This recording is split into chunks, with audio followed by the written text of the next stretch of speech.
어둠이 깔린 서울의 골목. 한민수는 비틀거리며 걸었다. 그의 손에는 반쯤 비운 소주병이 들려있고 눈에는 17년 전의 기억이 선명히 떠올랐다. 내가 그때 왜 그랬을까? 그는 중얼거리며 벽에 기대 쓰러지듯 앉았다. 민수는 35세. 한때 촉망받던 음악가였다. 하지만 지금은 이름 없는 바에서 피아노를 치며 하루하루를 버티는 신세였다. 그의 인생은 18살 그 여름. 한순간의 선택으로 무너졌다. 이준영. 그 이름은 여전히 그의 가슴을 찌른다. 준영은 민수의 첫사랑이었고 동시에 그의 가장 큰 상처였다. 2010년 서울 강남의 한 고등학교. 민수는 내성적인 예술가 지망생이었다.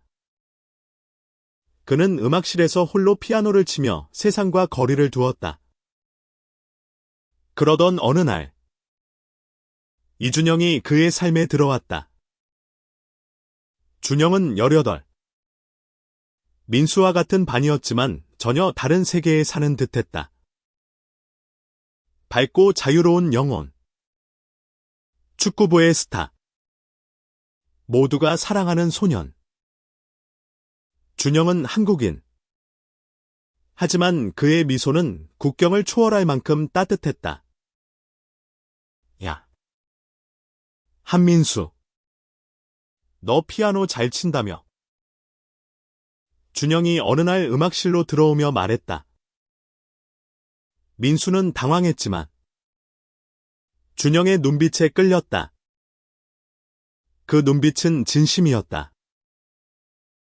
두 사람은 곧 친구가 되었고 민수는 점점 준영에게 마음을 열었다. 준영의 웃음, 그의 손길, 그의 말 한마디가 민수의 세상을 바꿨다. 그러나 그들의 우정은 곧 다른 색을 띠기 시작했다. 어느 늦은 밤, 학교 옥상에서 준영이 민수의 손을 잡았다. 민수야. 나 너 좋아해. 그 말은 민수의 심장을 뛰게 했지만 동시에 두려움을 안겼다. 2010년의 한국. 특히 그들의 보수적인 학교에서 남자가 남자를 사랑한다는 건 상상도 할 수 없는 일이었다. 민수는 망설였다. 그의 가슴은 준영을 원했지만 머리는 그를 밀어냈다. 미안해. 준영아. 나 그런 거 아냐. 민수는 떨리는 목소리로 말했다. 준영의 얼굴이 무너지는 걸 보는 건 고통스러웠다. 그날 이후 준영은 민수를 피했다. 민수는 그 선택이 옳다고 스스로를 다독였지만 마음 한구석은 점점 더 무거워졌다. 몇 달 뒤 준영이 갑작스럽게 학교를 떠났다.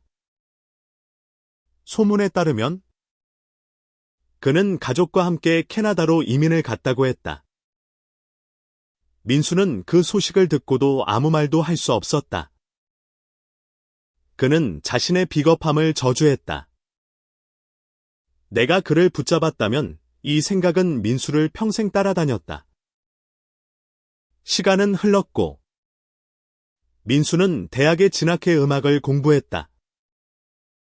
하지만 그의 음악은 점점 빛을 잃었다.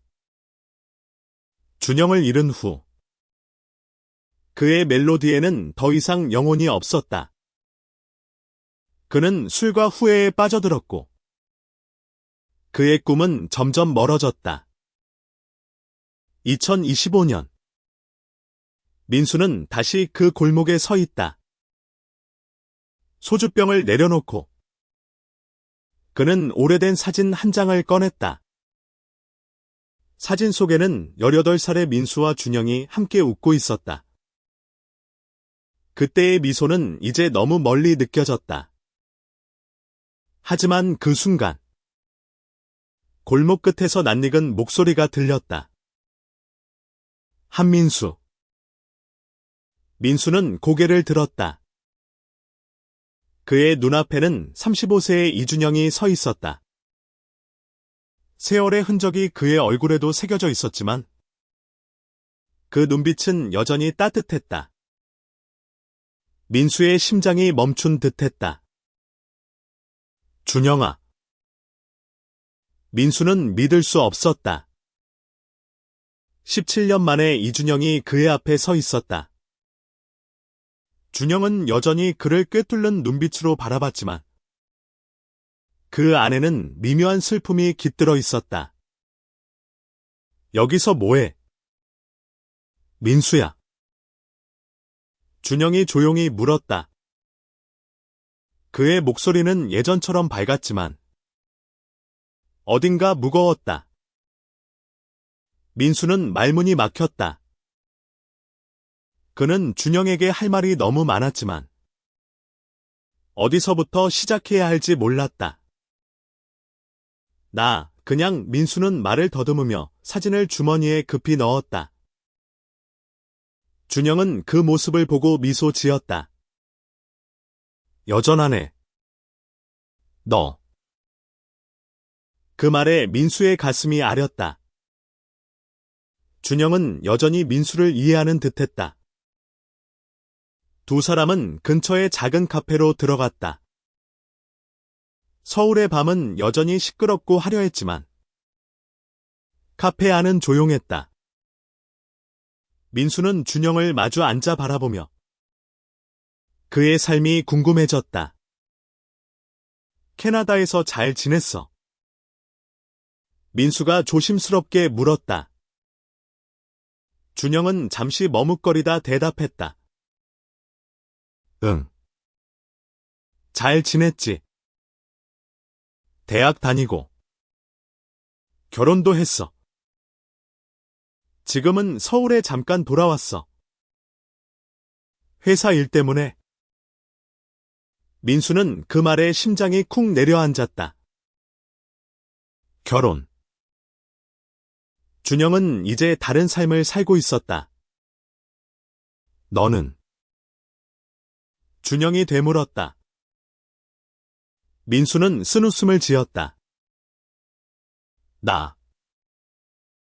그냥 피아노나 치면서 살아. 그는 자신의 초라한 삶을 감추고 싶었지만 준영의 눈빛 앞에서는 숨길 수 없었다. 대화는 어색했지만 두 사람 사이에는 묘한 긴장이 감돌았다. 민수는 준영이 자신을 어떻게 기억하는지 궁금했다. 그때 내가 너한테 상처 줬지. 민수가 용기를 내 물었다. 준영은 잠시 침묵했다. 상처. 준영이 천천히 말했다. 상처라기보다는 내가 너무 앞서갔던 거야. 너도 어리고 나도 어리던 때였잖아. 그의 말은 부드러웠지만 민수는 그 뒤에 숨겨진 아픔을 느낄 수 있었다. 그날 밤 두 사람은 오랜 시간 이야기를 나눴다. 준영은 캐나다에서의 삶, 자신의 꿈과 좌절, 그리고 지금의 안정된 삶에 대해 이야기했다. 민수는 자신의 실패와 후회, 그리고 준영을 잊지 못했던 시간을 털어놓았다. 너 아직도 그때 일 생각해? 준영이 조용히 물었다. 민수는 고개를 끄덕였다. 매일. 그 한마디에 두 사람 사이의 공기가 무거워졌다. 준영은 민수의 손을 살짝 스쳤고 그 순간 민수는 17년 전의 감정이 되살아나는 것을 느꼈다. 하지만 준영은 자리에서 일어났다. 늦었네. 가봐야겠어. 그는 미소 지으며 말했다. 민수는 그를 붙잡고 싶었지만 또다시 비겁하게 침묵했다. 준영이 카페 문을 나서며 돌아보았다. 민수야. 너 자신을 너무 괴롭히지 마. 그 말은 민수의 가슴을 찔렀다. 준영이 떠난 후 민수는 카페에 홀로 남아 사진을 다시 꺼냈다. 18살의 그들은 얼마나 순수했었나. 그는 다시 소주를 찾았지만 이번에는 마시지 않았다. 대신 그는 결심했다. 더 이상 과거에 갇혀 살지 않겠다고. 며칠 뒤 민수는 우연히 준영의 소식을 다시 들었다. 그가 서울에 머무는 동안 한 미술 전시회에 참석한다는 기사를 본 것이다. 준영은 이제 성공한 그래픽 디자이너였다. 민수는 망설였지만 전시회에 가기로 했다. 전시회장은 강남에 세련된 갤러리였다. 민수는 낡은 재킷을 입고 어색하게 서 있었다. 준영은 사람들 사이에서 빛나고 있었다. 그의 옆에는 우아한 여성, 그의 아내로 보이는 사람이 있었다. 민수는 그 모습을 보고 한 발 물러섰다. 하지만 준영이 그를 발견했다. 민수. 여기서 뭐해? 준영이 다가와 웃으며 말했다. 민수는 어색하게 웃었다. 그냥 내 작품 보고 싶었어. 준영은 민수를 전시회 안으로 이끌었다. 그의 작품은 강렬하고 감성적이었다. 민수는 그 안에서 준영의 삶과 감정을 느낄 수 있었다. 너 아직도 음악해? 준영이 물었다. 민수는 고개를 끄덕였다. 응. 근데 예전 같지 않아. 준영은 미소 지으며 말했다. 너 음악 진짜 좋았잖아. 다시 시작해봐. 그 말은 민수의 가슴을 따뜻하게 만들었다. 그날 두 사람은 다시 깊은 대화를 나눴다.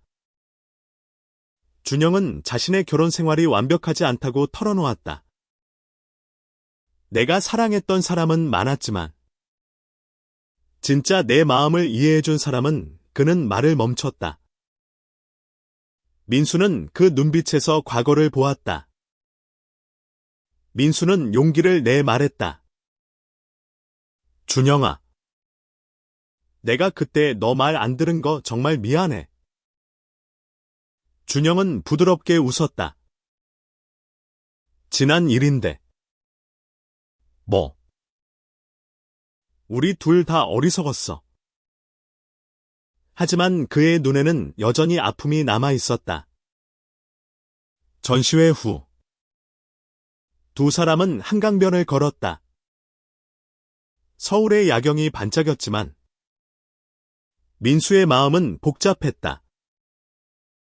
그는 준영에게 다시 끌리고 있었다. 하지만 준영은 이제 다른 삶을 살고 있었다. 민수는 그 사실을 받아들여야 했다. 내일 캐나다로 돌아가. 민수가 물었다. 준영은 고개를 끄덕였다. 응. 하지만 서울엔 자주 올 거야. 그는 민수의 어깨를 가볍게 두드렸다. 너 진짜로 행복해지길 바래. 민수는 그 말을 가슴에 새겼다. 준영이 떠난 후 그는 한강을 바라보며 오래 서 있었다. 그는 결심했다. 자신의 삶을 다시 시작해야 한다고. 음악을. 그리고 자신을 다시 찾아야 한다고. 민수는 다시 피아노 앞에 앉았다. 오래된 바의 낡은 피아노는 그의 손끝에서 살아났다. 그는 처음으로 자신의 감정을 음악으로 풀어냈다. 준영에 대한 후회, 사랑, 그리고 잃어버린 시간들이 멜로디가 되어 흘렀다. 그의 연주는 바의 손님들을 사로잡았다.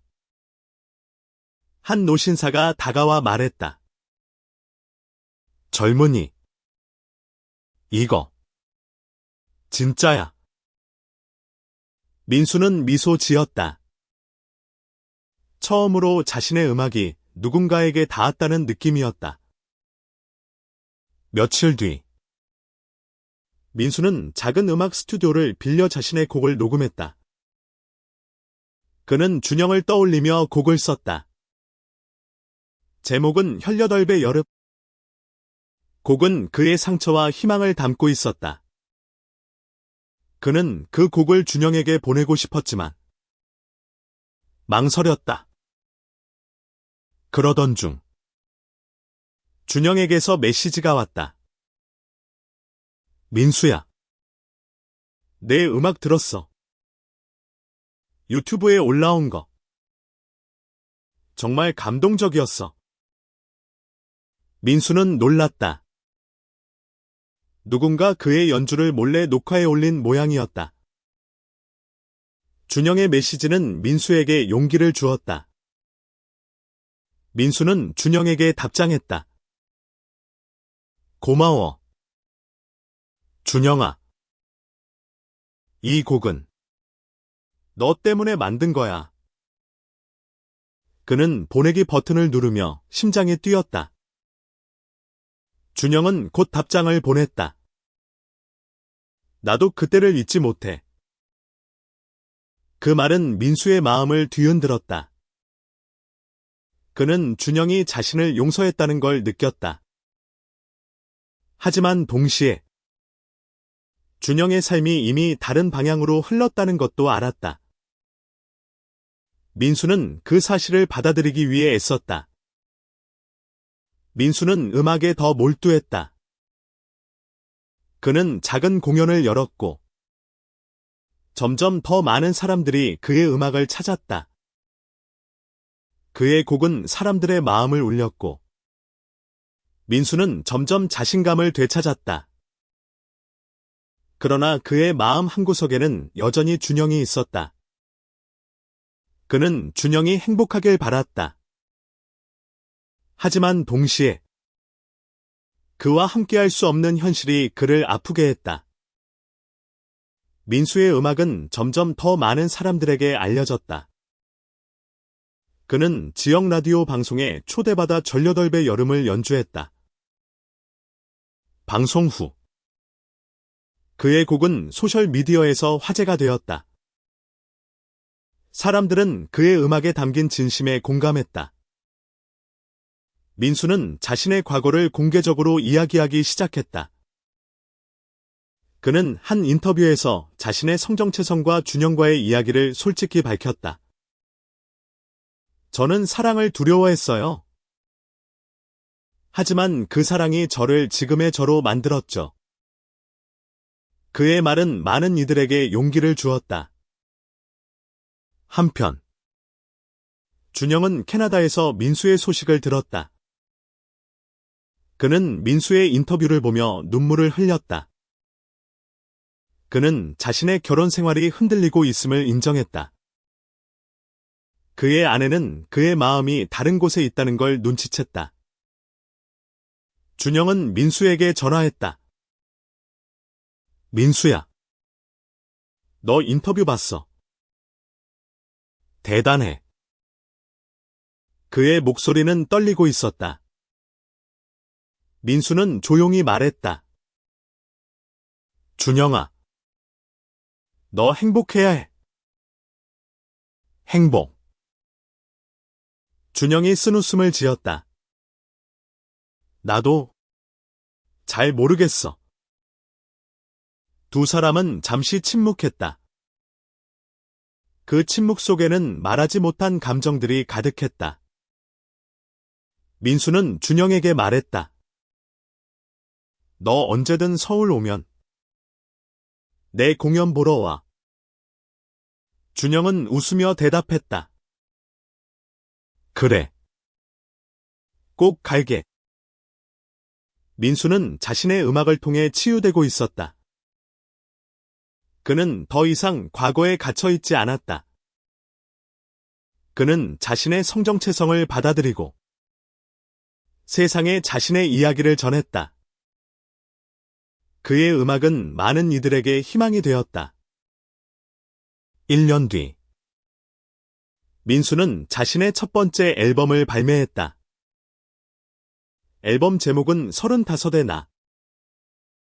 그의 음악은 한국을 넘어 세계로 퍼졌다. 그는 이제 자신의 상처를 음악으로 승화시켰다. 준영은 다시 서울에 왔다. 그는 민수의 공연에 초대받았다. 공연장은 사람들로 가득했다. 민수는 무대 위에서 피아노를 치며 노래했다. 그의 목소리는 떨렸지만 진심이 담겨 있었다. 공연이 끝난 후 준영이 백스테이지로 찾아왔다. 민수야. 정말 멋졌어. 그는 민수를 끌어안았다. 민수는 그 포옹에서 17년 전의 따뜻함을 느꼈다. 너 이혼했어. 준영이 조용히 말했다. 민수는 놀라 그를 바라봤다. 준영은 미소 지으며 말했다. 나도 나 자신을 찾고 싶었어.